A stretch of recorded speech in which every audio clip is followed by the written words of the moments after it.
মাছ মাংসের স্বাদকেও হার মানাবে এমন একটি রেসিপি আজ আপনাদের সাথে শেয়ার করব। আশা করি বুঝতে পারছেন, এই সিজনে একদম বাজার ভর্তি যেটা সবচেয়ে বেশি পাওয়া যায় তা হলো কারান ছাতু। অনেকে আবার একে দুর্গা ছাতুও বলে থাকেন। নমস্কার, আমি সঞ্চিতা, কুকিং উইথ সঞ্চিতাতে আপনাদের স্বাগত জানাই। তো চলুন আজকে কাটা, ধোয়া, পরিষ্কার করা এবং কিভাবে রান্না করব সেটাও আপনাদের সাথে শেয়ার করে নেব।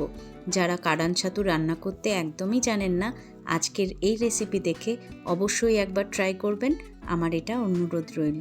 তো চলুন প্রথমে পরিষ্কার করে নিই। প্রথমেই কারান ছাতুগুলোকে আমি খুব ভালোভাবে 2-3 বার জল দিয়ে ধুয়ে বালিটা ধুয়ে নিয়েছি। তারপরেও যেটুকু নোংরা এই কারান ছাতুর ওপরে লেগে থাকে, কিছুটা পরিমাণ কারান ছাতুর ওপরগুলো আমি আটা ছড়িয়ে দিলাম। আটা দিয়ে এরপর হাত দিয়ে দেখুন খুব ভালোভাবে আলতোভাবে ঘষে ঘষে এই নোংরাগুলো তুলে নেব। যেহেতু এই ছাতুটা মাটির ভেতর থেকে উঠে আসে, তাই এই ছাতুর গায়ে প্রচুর মাটি লেগে থাকে। নর্মাল জল দিয়ে ধুয়ে নেওয়া ছাড়াও এটাকে যদি একটু আটা দিয়ে এরকমভাবে লগড়ে লগড়ে পরিষ্কার করে নেন, তাহলে কিন্তু খুব ভালোভাবে পরিষ্কার হয়ে যায়। এরপরেও যদি আপনারা দেখেন এর মধ্যে কোনো নোংরা রয়েছে, তাহলে হালকা একটু গরম জল দিয়ে ধুয়ে নেবেন, একদম সাদা ধপধপে হয়ে যাবে এই কারান ছাতু। এইভাবে পরিষ্কার করলে আর নোংরা থাকার কোনো চিন্তাই থাকবে না। সমস্ত ছাতুগুলোকে দেখুন আমি হাত দিয়ে একদম ডলে ডলে আটা দিয়ে পরিষ্কার করে নিচ্ছি। সমস্ত ছাতু এরকমভাবে পরিষ্কার করে নিয়ে এরপর হালকা একটু উষ্ণ গরম জল এর মধ্যে দিয়ে দিচ্ছি। খুব ভালোভাবে এরপর সমস্ত আটা দিয়ে আমি ছাতুগুলোকে ধুয়ে নেব। দেখুন 3 থেকে 4 বার আমি ধুয়ে নিয়েছি নর্মাল জলেও। এরপর চলে আসছি পরের স্টেপে। ছাতুগুলো ধোয়া হয়ে গেছে, এরপর ছাতু কাটার পালা। দেখুন একদম নিচের অংশটা একটু কেটে বাদ দিয়ে দেব, তারপর এই রকমভাবে দুভাগ করে নেব। ছাতুগুলো প্রচণ্ড নরম হয়, তাই খুব বেশি ছোট করবেন না, তাহলে কিন্তু একদম গলে যাবে, ছাতুগুলো দেখতেই পাওয়া যাবে না। এরকম বড় বড় সাইজের আমি কেটে নিচ্ছি। শেষ প্রান্তটা একটু কেটে ফেলে দেবেন, আর বাকিটা দেখুন এরকমভাবে কেটে নিলেই হবে। সমস্ত ছাতুটা একদম এরকমভাবে আমি কেটে নেব। কারান ছাতু অনেকেই হয়তো খাননি, তবে কারান ছাতু একটি অত্যন্ত পুষ্টিকর খাবার, যা হজম শক্তি বৃদ্ধি করে, ওজন কমায়, ডায়াবেটিস নিয়ন্ত্রণে সাহায্য করে, হার্টের স্বাস্থ্যের উন্নতি ঘটায় এবং ত্বক ও চুলের জন্য ভীষণ উপকারী। এটিতে ফাইবার, প্রোটিন, ভিটামিন ও খনিজ পদার্থ থাকে, যা শরীরের সামগ্রিক স্বাস্থ্যের জন্য দারুণ। অবশ্যই বাজারে এই ধরনের কারান ছাতু দেখতে পেলে একবার হলেও খেয়ে দেখবেন।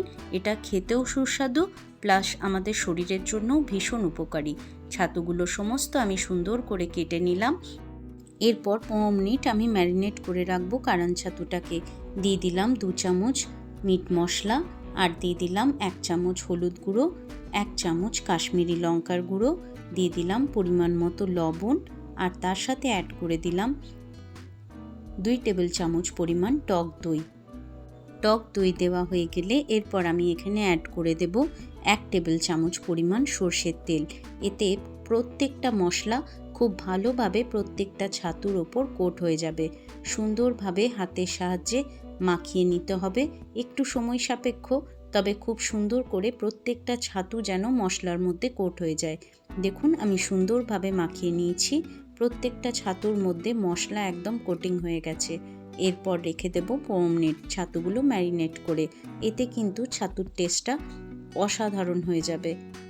প্রত্যেকটা মশলার ফ্লেভার ছাতুর মধ্যে অ্যাড হয়ে যাবে, তাতে ছাতুর টেস্টটা কিন্তু একদম অথেন্টিক আসবে। এরপর চলে আসছি মূল রান্নায়।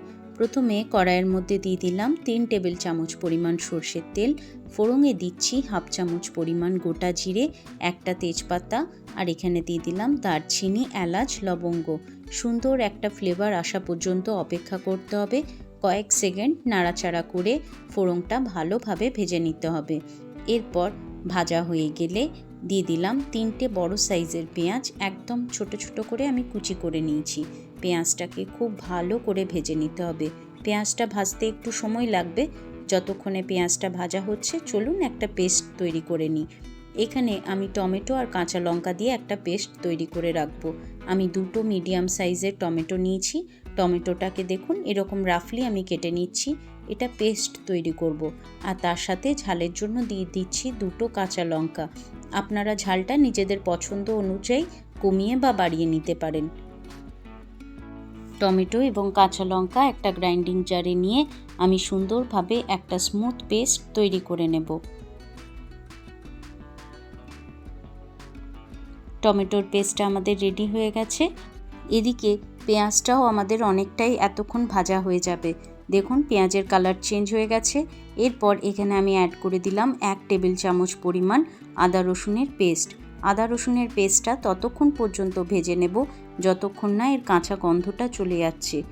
আদা রসুনের কাঁচা গন্ধ চলে গেলে আদা রসুনের পেস্ট থেকে দেখুন সুন্দরভাবে তেল ছেড়ে দিয়েছে। এরপর যে টমেটো আর কাঁচা লঙ্কা দিয়ে পেস্টটা তৈরি করেছিলাম সেটা এখানে অ্যাড করলাম। আর ওই গ্রাইন্ডিং জারেই সামান্য একটু জল দিয়ে আমি অ্যাড করে দিলাম। সামান্য নাড়াচাড়া করে এরপর কিছু গুঁড়ো মশলা অ্যাড করছি।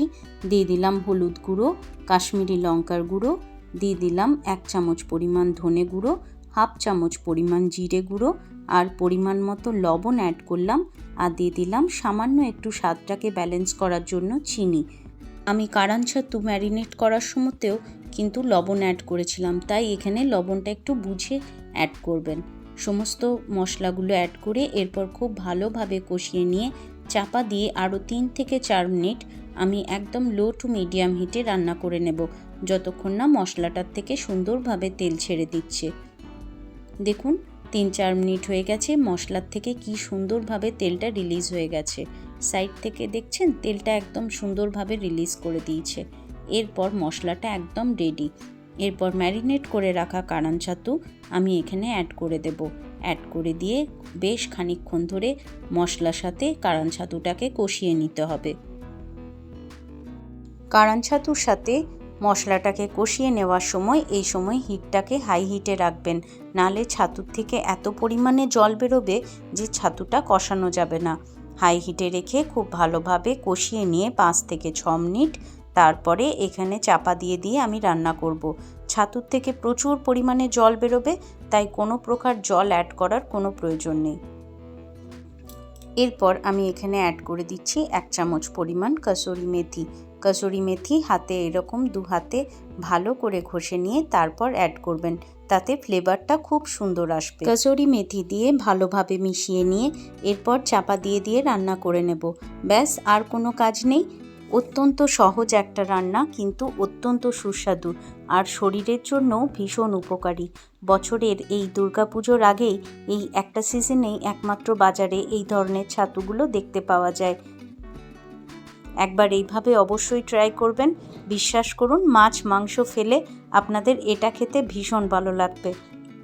মাঝে একবার চাপা খুলে আমি ভালোভাবে নাড়াচাড়া করে দিয়েছি।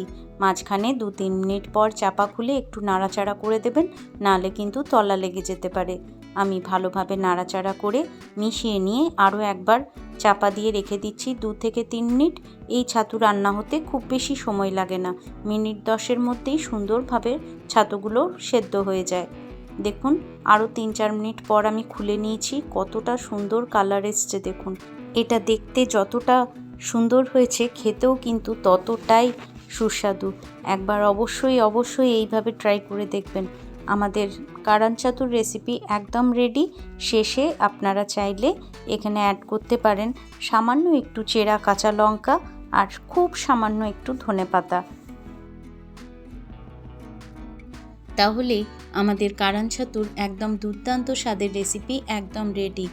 এটা ভাতের সাথে খেতে তো ভালো লাগেই, তার সাথে রুটি পরোটার সাথেও এটা কিন্তু আপনি সার্ভ করতে পারবেন। একবার অবশ্যই এইভাবে ট্রাই করে বাড়ির প্রত্যেককে খাইয়ে দেখুন, আপনার প্রশংসা করতে তারা সবাই বাধ্য হবে। ছোট থেকে বড় সকলেই কিন্তু চেয়ে খাবে, এটা এতটাই টেস্টি।